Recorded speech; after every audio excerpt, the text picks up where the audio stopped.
Joining us now, working off of about 2 hours of sleep after what was a sleepy performance from the New York Giants, it is one of our Giants writers here at The Athletic, Dan Duggan. Dan, really appreciate you taking the time this morning. Nowhere I'd rather be after, like I said, getting 2 hours sleep after a primetime game, hopping on a flight. So, yeah, I'm excited to be here.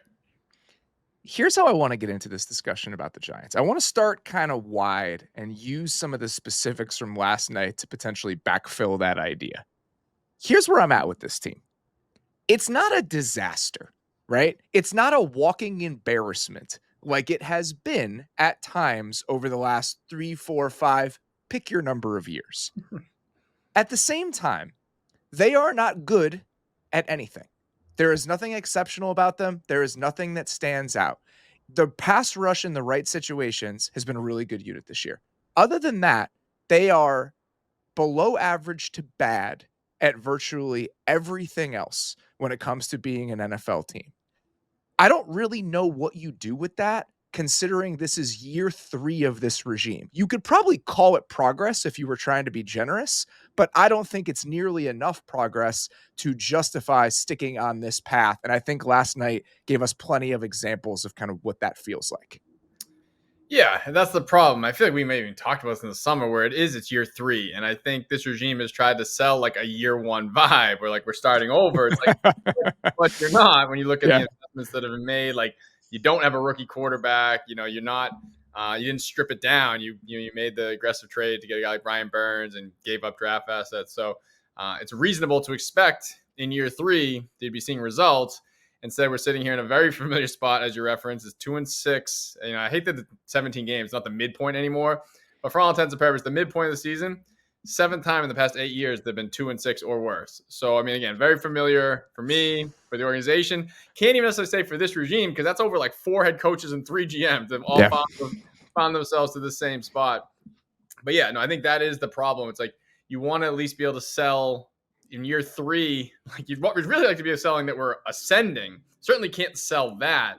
You're really going backwards, which is the part that's just really tough to grapple with. They got the vote of confidence from John Mara last week. Interesting timing, obviously coming up a 28-3 loss, which was like the nightmare scenario for John Mara with Saquon running all over him. That was sort of just a matter of circumstance. He was scheduled to speak basically at a documentary premiere about his father's life, so it would have been probably a worse look if he didn't speak at all. So he does give the vote of confidence. Use the word anticipate as far as offseason changes, which I think he's been around the block long enough to know you don't really want to lock anything in with 10 games to go. And we've seen how bad things can spiral. But yeah, so that's where they're at. They want to keep this group together. What you're basing that on is just hope and not wanting to pull the trigger quickly. That's the one thing he's done a lot in the past. He doesn't want to do it. I don't know if that's the most compelling reason to stick with the regime. Like, hey, I fired the last one too quick, but like you have to evaluate this one. And, there's no penalty for firing this one and hopefully getting a better one. But again, they seem committed to sticking with it. So yeah, now you just got to somehow see some results. And again, we're in year 3 and you're kind of going backwards. So let's talk about some of the specifics of last night and how it plays into this, because you're out without Andrew Thomas, which is worth acknowledging. Other than that, this is pretty much the team they wanted to come into the season with, right? Most of the rest of the team is healthy. And the first couple drives, they're just getting gashed on the ground over and over and over again. They have the 4th worst EPA per rush in the league, and it's particularly bad on perimeter runs. And you saw that again last night. Anything to the outside, they're just getting crushed on. This season, they have the 2nd worst EPA per rush in the NFL on perimeter runs. Only the Cowboys have been worse. The average perimeter run against the Giants is essentially the average Jared Goff drop back by EPA. And so you're watching this happen. This is happening to the defense they wanted to be. It's not like this is some half-built unit that's really banged up. And I think that's kind of where I'm at with this team, is that like, this is who you wanted to be, and these are still the results. And I just don't know what to make of that halfway through year 3 of a regime. No, and let's not forget, Hard Knocks, the gift that keeps on giving to me on this beat, we can reference back to conversations and moments from that we otherwise wouldn't have been privy to. When they hired Shane Bowen, the selling point was his work with the run defense in Tennessee. And it's been good every year. And there was like I'm going to say a semi-sage scene where Brian Dable's like literally just ticking off his run defense stats to Joe Shane as if this was like the first time they've ever discussed this guy's resume. It's like, I'm going to hire this guy to fix our run defense. And here he comes, and yeah, they're worse than the league, I think, in yards per carry allowed. You get all the advanced metrics there. It's brutal. I mean, it's just bad. And it's funny, the games that they've won, I would say mostly because the opponents have lost their minds and not run the ball against them. Like Seattle had like Yeah. 7 handoffs in that game. Yeah, that's a Seattle problem. That's a consistent Seattle problem this year. But when you look at teams like Philly and now last night in Pittsburgh, you knew they were going to run the ball, and the Giants knew they were going to run the ball, and they were just helpless to stop it. And like you said, it's not a situation. It's like, oh, well, they're missing so many guys. Like Kayvon Thibodeau is missing. He's a decent edge run defender. That can't be the thing that breaks your run defense, and it isn't. I mean, they weren't good when he was in the lineup. But yeah, it's hard to explain when you have a guy like Dexter Lawrence, who's like the best in the world at what he does. Bobby Okereke, I think, is viewed as like a solid middle linebacker. You feel like good about some individual pieces, but just collectively, it's not very good. And your stats there about the edges doesn't surprise me, though, because, again, like Brian Burns and now Azeez Ojulari, those guys get paid because they rush the passer. They're not exactly. Those are pass rushers. Yeah, when you try to square how you have a team with Dexter Lawrence getting run on like this, well, last night is the example. Right. And I think that some of the tackling on the perimeter from the DBs is wanting. Very and I think overall, what the secondary feels like is a little bit wanting. And I want to talk about Deonte Banks specifically and just what even happened last night, because this is now becoming a consistent issue with this team where we have these guys that were drafted in the first round and they have not played up to that status. Evan Neal can't even get on the field at this point. And Kayvon Thibodeau, even though this year has been better, has not been sort of the consistent presence over the first 2 years of his career that I think they probably wanted. And now we have this weird stuff going on with Banks. Just tell me or explain to me what you gathered about what was going on with him yesterday, because he played like less than half the snaps. Yeah, well, so first, an important correction. Evan Neal got on the field for his first snap of the season last night. Yay! It was the swinging gate 2-point conversion play. So that is the one that he has in the books for this year, which maybe sums up, a lot about his tenure here. But no, on a more serious note and a more consequential note, whereas they've kind of like just Evan Neal's out of sight, out of mind. They're signing Chris Hubbard off the 49ers practice squad, and he's that's crazy. Left tackle and putting him in starting there against Alex Highsmith and saying, hey, you're one-on-one, knock yourself out. And Evan Neal's just, sitting here, taking up a roster spot. But again, to your question about Banks, so it's complicated because like his rookie year, he looked like a typical, I would say, first-round rookie. He had good flashes, some tough games, but you felt good. You felt like the arrow was pointing up. He was in a good spot where Dory Jackson was mostly covering the opponent's number ones. So he's, eased into it a little bit. But now this year, they didn't bring Adoree Jackson back until like break glass in August, where they're like, well, our cornerback depth's really bad. Let's bring this guy back who we wanted no part of for 6 months. But he hasn't even been a factor. He's been banged up. So because they said Deonte Banks, he's going to be our number one corner. There was really no consequential additions through the draft. I mean, they got Drew Phillips, who's been a really good nickel corner, but that doesn't Deonte Banks at all. And no veterans of any significance brought in. So all the eggs were kind of put in the basket. Like Deonte Banks is going to make this year 2 leap, and he hasn't made it. But he's come out of the gates and he follows guys. So it's like, oh, you go from Justin Jefferson to CeeDee Lamb to DK Metcalf. Like it's going to be hard for any second-year corner to thrive in that environment. But so giving up a touchdown pass to CeeDee Lamb, there's no shame in that. The problem is on that play, he didn't hustle after CeeDee Lamb got by him, and his defensive backs coach Jerome Henderson called him out. Basically just said it. He basically quit on the play and didn't like it. So that's in week 4. Now we can fast forward to the Eagles game when Jalen Hurts, I'm sure you've seen the play where he scrambles and Deonte Banks just, I don't even understand what's going through his head. He just jogged. He let Hurts get to the edge, and he picked up a first down on a third down scramble. And the worst part about that play is he jogged directly to Jerome Henderson on the sideline again, and Henderson was losing his mind. But the easiest coaching decision in the world, he's on the sideline, just keep him there, like bench him. Yeah. They didn't. They let it go. So then, it was kind of this inflection point last week. Like, how are they going to handle this? And Brian Daboll just didn't condemn it even publicly. There was no discipline. There was no fine. There was no benching. They kind of trusted that, the leaders are going to talk to him and straighten this guy out. Yeah, it'll work itself out. And I understand that, right? You're hoping you can bet on your locker room to an extent, but then we get to last night. Yeah, it was strike 2, though. And so then you get to last night, and I watched every play back. There was not any egregious lack of effort. I mean, he missed the tackle where Najee Harris hurdled him. Like, hey, that happens. He had a bad effort on a George Pickens, but again, it was a missed tackle. It wasn't like he didn't try. Yeah. And then the funny part is apparently the final straw was that touchdown that got negated to Pickens, where he made a good play. It was weird how Pickens didn't get his foot down, but Banks is the one who pushed him and made it so he couldn't get it down easily. And that was his last play of the game. So there's more to this. Obviously, being around, I know that. My job as reporters to get to what the bottom of it is. I just don't buy that, oh, he just didn't play well enough on that drive. If the Giants were going to start benching guys for missing tackles, back to your previous question, they'd have 4 guys on defense most games. So that can't be the reason. There's obviously more to it. I personally think Dable tried to, not do anything, mete out any punishment. The guy didn't respond. So now it's like he's flailing, get him out of there. And it's very reactionary. And I think that's sort of been something that's happened a lot with this regime in different aspects. And I think it crystallized here with Banks because, he didn't play great for the 27 snaps or whatever it was, but nothing in last night's game dictated a benching. It was the benching would have been dictated by the gross lack of hustle the previous week. I think that this is Deonte Banks not playing up to the level you would hope a first-round pick does and getting benched is not the reason the Giants are bad. But to me, it is indicative of some of the issues this regime has had, where you have these high-level investments that haven't really panned out. And overall, like you said, it's reactionary. There's a lot of volatility to, I think, the decision-making that has been made over the last couple of years. And I think that creeps in.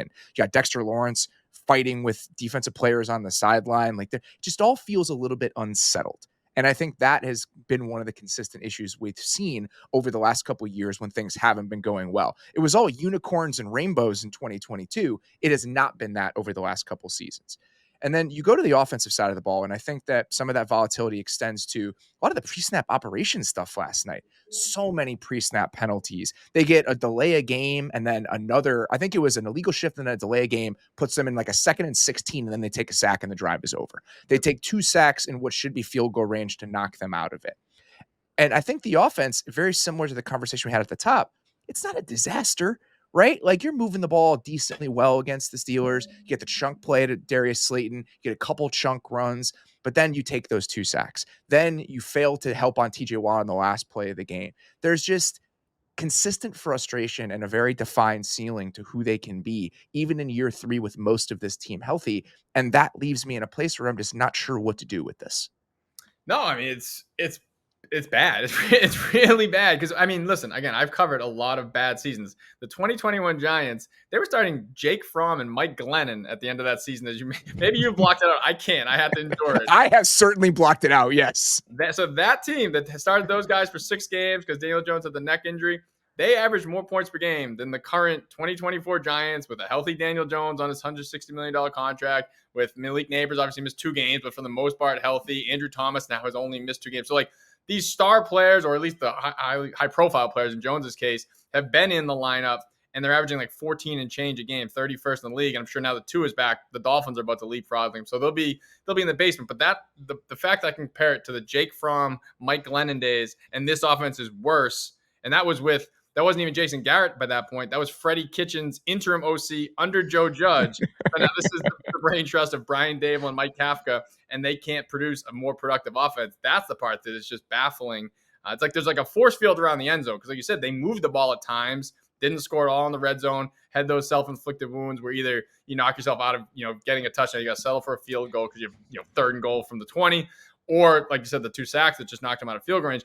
They just have so many plays like that week in and week out. It's funny because the pre-snap stuff hasn't been an issue. They went to Seattle, won that game, had no pre-snap issues. And then you go to Pittsburgh, obviously another tough environment, but I don't think any tougher than Seattle. And it's they can't even line up right. So it's just what losing teams do. It doesn't always take the same form, but the consistent form is just you find a way to lose games. And that's what this team has shown a proclivity to do here. And the game might have been closer if you don't get the weird penalty on the Manhurts touchdown. That should have been a touchdown. That's not a penalty. And then Malik Neighbors can't get his feet in bounds. But you can do the same thing on the other side. Pickens should have scored on that play. There was a touchdown wiped off for the Steelers. This was still a close game for the most part all the way through. And then these tiny little mistakes start adding up.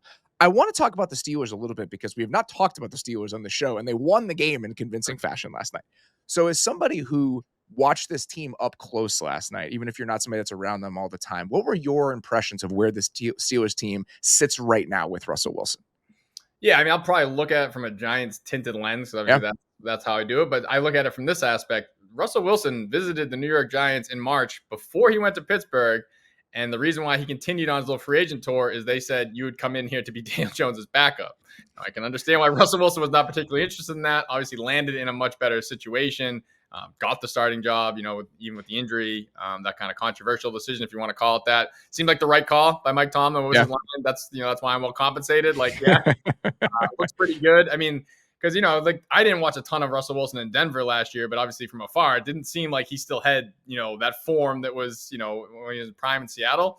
The way he was placing some of those balls last night, it looked very familiar. Like, I mean, the one to Pickens on the corner route, I mean, you couldn't have placed that ball any better. That's what he does. Obviously, those deep balls are his strength. So he looks very good. I think they were smart. Like Mike Tomlin's a good coach. They ran the ball against a team with a bad run defense. I know that's what they want to do anyways, but they didn't try and reinvent the wheel. I think Wilson only had like 28 attempts because if it ain't broke, don't fix it. And they were kind of running it down their throat. So I think obviously he adds an element to that offense. I think they should definitely trade for wide receiver. I mean, I know there's all that Cooper Kupp stuff. The guy that was torching him last night, Darius Slayton, if he's available for like a 5th or 6th round pick and on Pittsburgh, you could do a lot worse. Yeah, and they just got a up close and personal look last night. I actually kind of like that as just like another. I mean, they have a big outside perimeter guy in Pickens, but I think adding a little bit of speed, I don't hate that at all. I will say right now, I was dead wrong about the move to Russell Wilson, and my response to it is that I was just unmoved by it. I was just like, okay, I mean, if this is what you guys want to do, this is what you want to do. I had 2023 Russell Wilson in my mind when I was conceiving of it that way. And Russell Wilson at his best is this guy where you're just getting moonball after moonball down the sideline. Last year in Denver, Russell Wilson finished dead last in the NFL in the percentage of his throws that went to the sticks. Dead last. He averaged 4.5 air yards per completion, which was 7th from the bottom in the entire league. This was not down the field aggressive Russell Wilson by the time his tenure ended in Denver.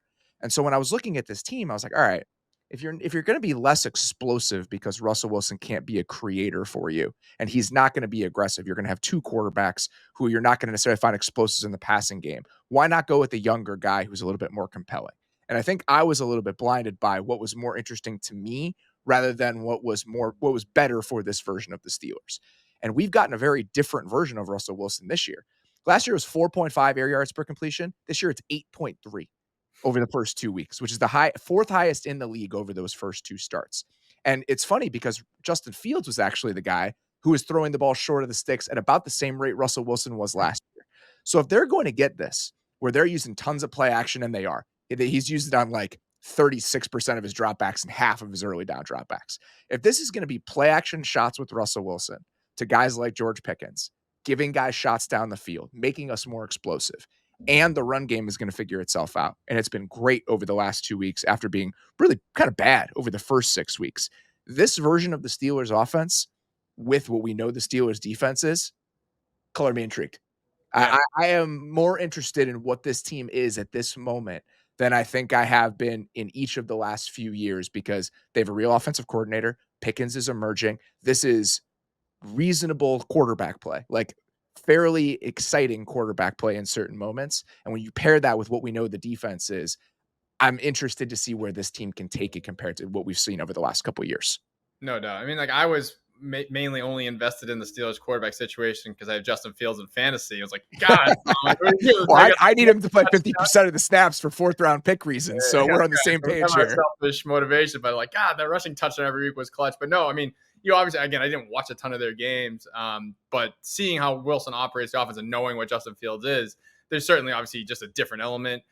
You obviously have the stats there and the downfield stuff, but even just like the way the play action feels explosive, on those bootlegs where he's hitting, the tight end there for like a 29-yard game, where it's just like he's really good at that, and it feels like they have it really clicking. Like I saw some of the highlights from the previous week, like that seems like it's in his wheelhouse, and it seems like kind of in their wheelhouse. So that's a good marriage. And then again, we didn't even talk about the defense because I think it's just like understood that it's such a really good unit. I'm worried about some of the non-Joey Porter, Minka Fitzpatrick elements of the secondary, the way that Deonte Jackson is playing right now. I think that's probably where my concerns would lie. But overall, I just have a lot of inherent faith in what that unit is and what Terrell Austin and Mike Tomlin have been able to do over the last however many years. That's one of those where like, it'll be fine. It'll be fine. You get the offense right with Wilson, with Arthur Smith, and I think that this can be a team that has a chance to make a little bit more noise when we get deep into the season. A little bit more legitimate noise, right? Not like black magic Mike Tomlin wizardry noise, stuff that actually feels legit and you feel like a team that doesn't have to luck into anything, that's where this Steelers team sits in my mind right now. Yeah, and I mean they make a big special teams play every week. I mean Yeah. that punt return changed the game, and that's something that travels, or that's an X factor that most teams don't have, and they seem to genuinely have it. It's funny you talking about Dexter Lawrence being mad at teammates yesterday. He should be most mad at Daniel Jones because he probably just like gave T.J. Watt the leg up in the Defensive Player of the Year award, but not shifting that. I saw the clip on Manning cast where Eli Manning, I mean, this is just salt in the wound for Giants fans, like, days of yore, how much they must miss him. He's saying, what are they doing? They got to shift the tight end to the right side. They got to shift him. And it was just like a brain fart by Daniel Jones. He's, rattled in the moment and focused on the coverages, forgets to shift the tight end. So you give TJ Watt that one little crease because every other play, he was getting chipped, he was getting doubled. They messed that one play up, obviously, in a crucial spot. He gets a strip sack. I think he had 2 sacks last night. So it's funny because it's like, Dexter Lawrence is going to fight an uphill battle to win Defensive Player of the Year as a nose tackle, as a guy on a bad team. But he had like a pretty big lead there with the sacks, and then you let TJ Watt close the gap and have a big kind of signature play like that to close that one out. I'm also really impressed by the Steelers doing this with a banged up offensive line. James Daniels is out for the season right now. Troy Fontenot is going to be out for most of the season. That's the only reason Broderick Jones is playing right now, probably at right tackle, is because Fontenot is hurt. And Zach Frazier, who'd been really good for them as a rookie center, was also out last night. So them doing all of this while having to deal with a bunch of injuries up front, I think is really impressive. And again, I'm definitely intrigued by where this offense is. Before we get out of here, very quickly,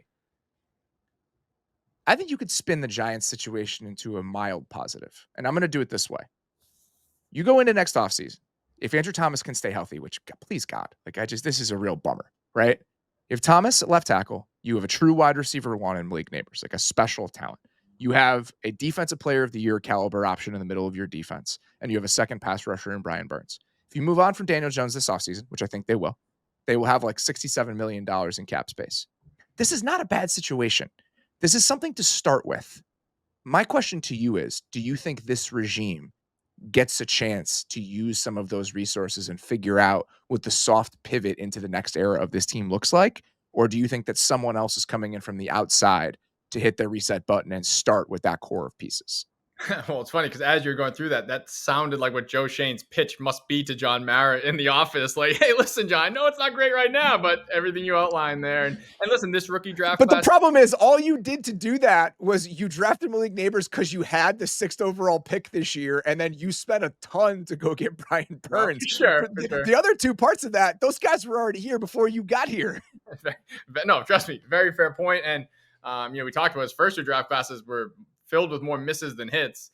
But I do think you can sell also this class because beyond Neighbors, like I said, Drew Phillips has looked good. I mean, Tyler Newman, he's a 2nd-round pick. He's playing every snap at safety. Not that he's been like some game-changing player. Tyrone Tracy, they're overdue to find a 5th-round running back. Everyone else does it. The only time they have had a good running back is when they use the number 2 pick on one.